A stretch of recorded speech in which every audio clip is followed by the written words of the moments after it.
So main thing is to get one finger per fret. Just, so it's not like this, but just like that. Just a little bit more. Get everything straight. Try and get your thumb from off the top. Bring it down the back so you can reach around. And then keep your fingers hovering, like they're just pressing on a button. They should all have their own fret. Do alternate picking down and up. Get everything really close to the fret. And make sure their fingers are moving independently, not sticking together when you play. And they're not trying to help press down on each other. You don't want to use your ring finger to help your pinky. Just keep them all right next to the fret and go. So you can see I'm not really moving my arm. I'm not moving my arm, my thumb, any of that. I'm just using the fingers to press down. Cool?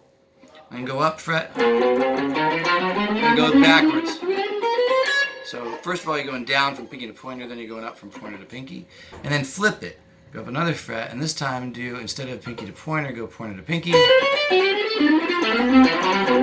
And then go up another fret and do the opposite when you go across strings this way. Do, instead of going pointer to pinky, go pinky to pointer. So you get,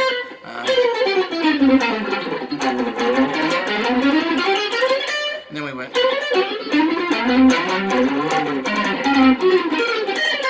Well, that'll get you all those motions. And just make sure you're trying to, bend your wrist enough. You don't want to, make it hard to reach, but the better you get at doing that, the more all this is going to fall into place. Make sure your hand isn't tilted too much, because then you can't really reach. Just get everything straight and even, so each of those fingers is just on a line on each string.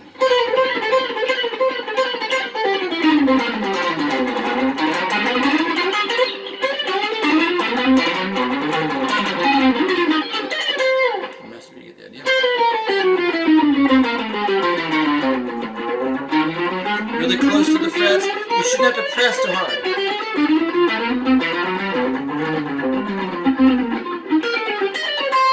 You can keep doing that all the way. You can do all sorts of other exercises, like we do different notes on different strings. So you can go, that's but jumping across the strings.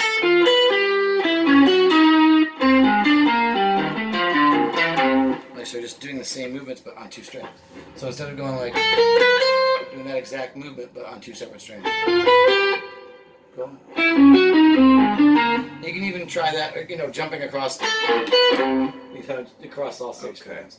There's all sorts of ways you can move. One of the best ways to do this is to practice jumping. So you do one pattern, then jump to the next set of 4 frets, then jump, then go back.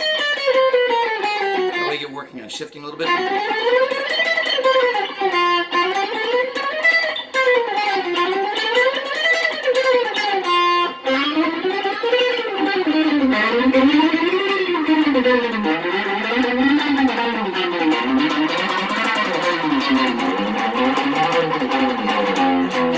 Cool.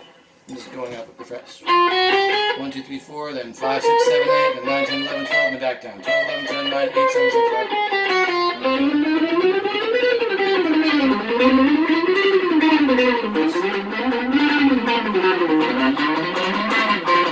I'm still trying to keep every finger right on the fret. Not tilted, not sticking to each other. Just keep them separate, make them move independently. Keep your thumb down on the bottom so you can reach around, keep a little bend in your wrist. And just make sure specifically that this is not getting stuck on the fretboard. That's the biggest thing that makes all those opposite things happen, opposite from what you want. If your pointer finger's stuck here, all your fingers are angled. They get stuck in that position where kind of clawed up. You can't move your fingers. Thumb is on the top. Everything's working wrong if you do that, and it's the biggest, most natural tendency for everybody to want to do. If your thumb or if your finger is stuck on the fretboard holding on the guitar, you can't play well. You can't do anything. You can't play chords. You can't stretch. You can't do anything. You're gonna do better always stretching. You can stretch these things out and go. There, I'm skipping a fret. I'm going, 3, 5, 6, 8. Where's your thumb in the back? Right on the bottom. On the bottom of the guitar? Yeah, so because you gotta have, really, to do all this stuff, to stretch well. The idea is you always stretch better when your fingers are pointed in opposite directions. You get that distance between them. When they're clawed up, you only ever, even if you get extreme flexibility, this tip of your finger is still basically right here, even if this finger bends all the way over. Just kind of turns on an axis. You never get farther than that.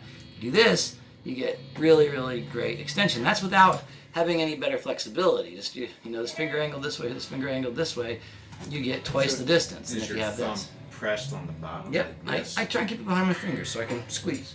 You know? So you're not squeezing. I very specifically avoid getting this finger anywhere near So the your fretboard. energy is right here for the Yeah. back. Yeah, and Okay. I'm mostly just trying to get my hand position so these knuckles are in front of the So fretboard. you're not resting this No. curl here. Sometimes you get lazy to start Right. doing that, but when I'm really trying to reach for things,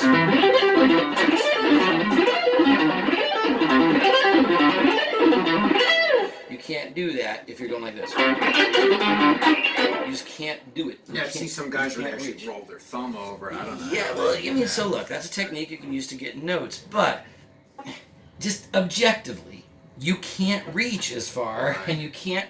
Your fingers are crunched up. If you're crunched up and you're doing this, you can't move. There's no more place for your fingers to go. They can't flex anymore. understand. You need to be out here so they can move with all those big joints and every bit of your finger, all those muscles in your finger are all working together to press down. See, I've had this back here. Try not to. We've always said move your Always thumb down to the bottom. Thumb down the bottom. Yeah, it's always Okay. gonna. That's an improvement technically, and it feels weird, so it's not as easy to do when you're starting out. But you have to have that technical Well, advantage. it forces your whole hand further out when your thumb's. And- If my thumb's here, then that locks me in Right. here. You can't move if your finger's Right. against the fretboard. Okay. You can't move. You just can't move your finger. The more you have this blocked, and the more you bring your thumb up, the more your finger cannot move. It's blocked by the fretboard, and it can't move. It needs to be able to move to be able to do things that are quick. And there are a lot of great players who've done musical things by clamping their finger down, going like this.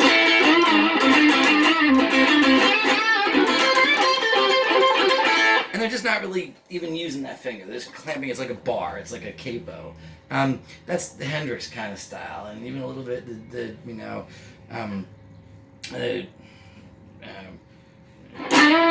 Page style, and it's this old kind of bluesy style where you go where you're just kind of like using your whole hand to play notes. It doesn't work technically for your fingers to be able to move if they're blocked. Understand.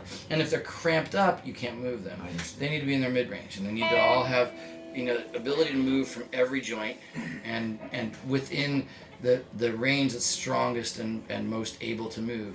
Once it gets to fully flexed, you can't move it any farther, and then you're trying to turn your hand to make movements instead of using independent finger motions, and that's what makes you able to play better. And then just focus on getting everything straight. Again, if your pinky's out here, you can't reach a fret, so you got to always kind of turn your hand more. And again, every single thing you do is helped by getting that thumb a little lower, because look, if you're like this, you tend to be in this position where your pinky can't reach. If you bring your thumb down, you tend to Yeah. get closer to the fretboard, and you can reach everything. See when I very bring see how this I don't know how to Don't straighten do it that. out. I don't know how to straighten You it need to out. build your muscles a little more, and by doing this, it'll happen more. You need to try and put them in the position. So like when you were doing this, all it took was a little bit of effort. I mean, minimal. Just you don't have to get tense. You just have to minimally try and push them a little farther so they're close to the fret. See Fret. that's Yeah. So you need to build some strength here because you've got in a habit, you're building up a tendency to do that. And so now it feels natural to do that. You need to try and lift up a little bit and get these muscles stronger so they don't collapse like that, so they don't fall right. down. See how it, Yeah, you're when you do this, your muscles don't feel like they have the strength to press down, so you're starting to clamp down with another finger. And that's what's keeping you from being able to move, because now your fingers clamp down and it can't do anything. yes, it automatically just turns on me. I don't know. Well, so what you gotta try and do again is arch this, get all of the, no, well, okay, that works a little bit, but that's a little bit, you're kind of hyper extending that. Don't, just reach it around enough so that your knuckles are in front, so that you have a position where all your fingers can move from their base joint, right? And you just need to work on building the muscles up Yes. that are required to arch that. Okay. You need to try and arch it. So just like when you were, kind of blocking everything up and sticking your fingers together, all you need to do is be conscious of the fact that they're doing that and very gently try and open them up a little bit. When this is flattening out like that, very gently try and bend it a little bit using the muscles that are there. That's all. That's all. Just see, you're not trying. You're not trying to bend this. Just, that's it. Yeah, that's so you're it. saying That's it. So there should be a bent. A little bit. So it's never straight like this. Yeah, you want to use all the muscles. All the muscles. And again, none of these things are like never do this, never do that. Right. Effectively, technically, just objectively, the way the mechanics of your hand works is better if you're never in the complete flexion or complete extension. If you're completely extended, you can't move it back any farther. You can't lift it up. You know, if all those joints are bent completely backwards and you're totally flattened out and that's totally extended, you can't move it back anymore. You know, that's as far as it's going to go. So is that too bent? This joint looks like it's completely bent, like completely extended.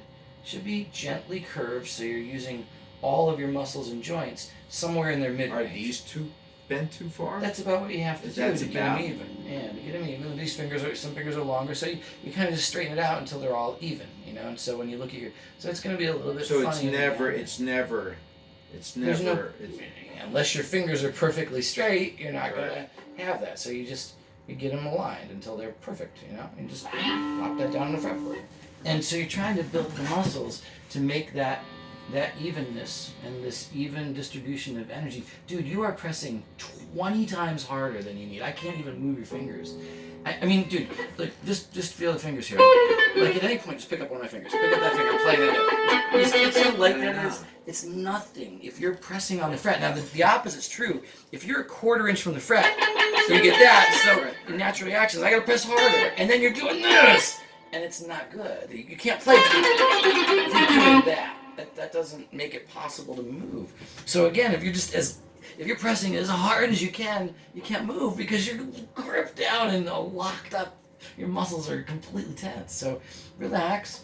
The focus is to get them next to the fret and get them in the place where they can give the most force by using all of the muscles, not by locking a finger in place on the string, but by just using, if I have the muscle in my hand, the muscle here in this base joint, this muscle here, and that muscle there, all helping to press down, I get a lot more force. And if I'm pressing with my thumb, if it's not up here and I'm not just trying to clamp against the fretboard and my thumb is back there, it's like grabbing onto something. I can, if I'm like this, I can barely grab it. If my thumb's not helping, I don't get as much force. But if I do that, I can squish that really easily. I can just squish that up because I'm using my thumb and I'm keeping my fingers somewhere in the mid-range. I get a lot of force doing that. I don't have weak hands. I just have bad positioning. Just bad positioning. Right. Yeah, it's all bad positioning that we got to just work on. So do these things a little bit just to get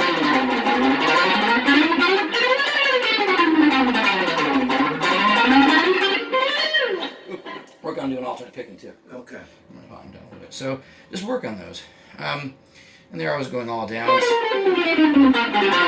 All ups. But work it backwards. Cool. Just work on getting those. This is a great. Just get this. When you're doing that, really focus on synchronizing the first one of the four. So down, up, down, up, down, up, down, up, down, up. That'll keep you in line as you go faster. So you don't get the synchronizations on it. It should be like da da da da da da da da. I'm hitting that first one. I'm making sure that the timing on each of those four starts with a really synchronized da da da da da da da. Right? Da da da da da da da. So right when I'm doing it down, I'm making sure my pinky goes down. That keeps it in line. So I'm not getting it's like tapping and getting it off. You want to make sure they're even.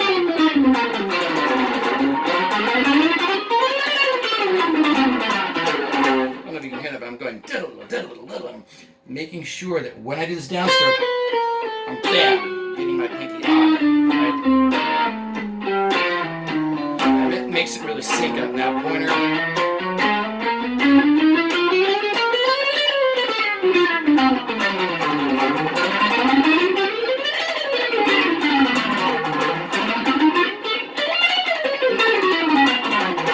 Cool, makes sense?